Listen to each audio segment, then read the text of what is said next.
Seeking a Friend for the End of the World is a new comedy starring Steve Carell. I was really excited for this movie because what it's about is the end of the world coming, and they basically, humans have like 21 days to live until a meteor hits Earth and the human race ends. And also it's a comedy, but it's not like a satire or anything. It's not like a parody of End of the World movies.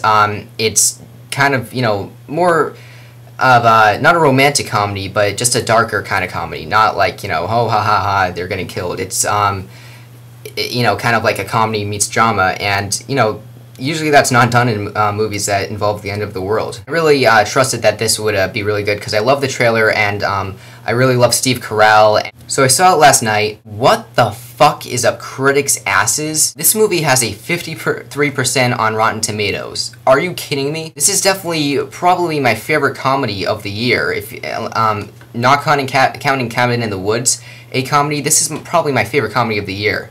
And I have no idea why more critics disliked this movie than liked it. For some more context here, Steve Carell plays a man who, after the end of the world was, announced, his wife leaves him, and basically he's just looking for kind of more of a romance, or just, seeking a friend until, the world ends, so he doesn't spend his last days completely alone. And he meets Keira Knightley, who is this very eccentric, I know it sounds more, one of those typical, independent movies, because Keira Knightley's all eccentric, but, it's different in this movie. And they bond together, and basically, the plot is their relationship until the end of the world comes.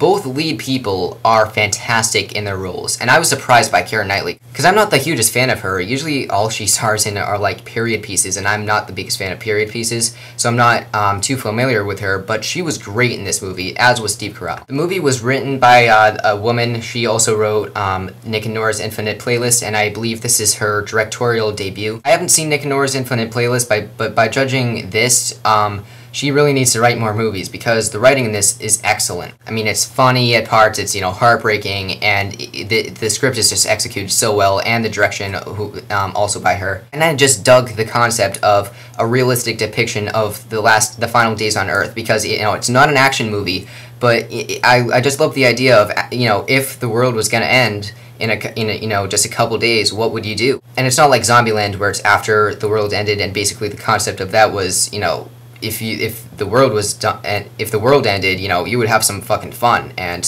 that's why that movie was so great. This is more what actually would happen if the world was going to end. How would you feel? What would you do? And it also takes on the topic of, you think that if the world was going to end, you stop going to your job, but all the people in this movie are just kind of confused, so they just keep living their lives and keep doing their job, even though it doesn't matter anymore. There are also some pretty funny appearances by other actors such as Patton Oswalt and T.J. Miller and Adam Brody. And one special cameo near the end, which I won't give away. I recommend you to Seeking a Friend for the End of the World before the end of the world happens at the end of the year, which it won't, but I'm just saying. This is among my favorite movies of the year so far. I'm going to give it a 9 out of 10, a very high 9 out of 10, even better than Moonrise Kingdom. So yes, go and see this movie.